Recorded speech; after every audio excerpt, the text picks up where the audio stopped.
যদি এই ভর্তাটি এর আগে কেউ না খেয়ে থাকেন অবশ্যই একবার ট্রাই করে দেখবেন। নমস্কার, কেমন আছেন সবাই? Welcome to মমিতাস kitchen. আজকে আমি করছি পেয়ারা মাখা। তার জন্য প্রথমে লাগছে আমার একটা গন্ধরাজ লেবু আর সাথে 2-3টে পাতা, আর নিয়ে নিয়েছি প্রধান উপকরণ পেয়ারা। পেয়ারাটাকে ধুয়ে ডুমো ডুমো করে কেটে নিয়েছি।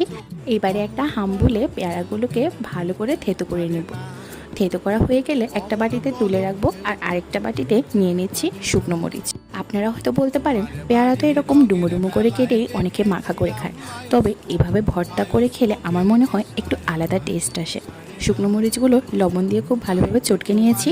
দিয়ে দিয়েছি লাল মরিচের গুঁড়ো আর এক টুকরো লেবুর রস, তাতে গন্ধরাজ লেবুর পাতাগুলো দিয়ে দিয়েছি, আর থেতো করে রাখা পেয়ারাগুলো দিয়ে এবারে খুব ভালোভাবে মেখে নিতে হবে। আমার হাত কেটে যাওয়াতে আমি চামচ দিয়ে ভর্তাটা মেখেছি, তবে অবশ্যই আপনারা হাত দিয়ে মাখবেন। আর এরকম গন্ধরাজ লেবুর কয়েকটা স্লাইস দিয়ে দিবেন, খেতে ভীষণ মজা লাগবে। কেমন লেগেছে আজকের ভিডিওটি অবশ্যই কমেন্টে জানাবেন।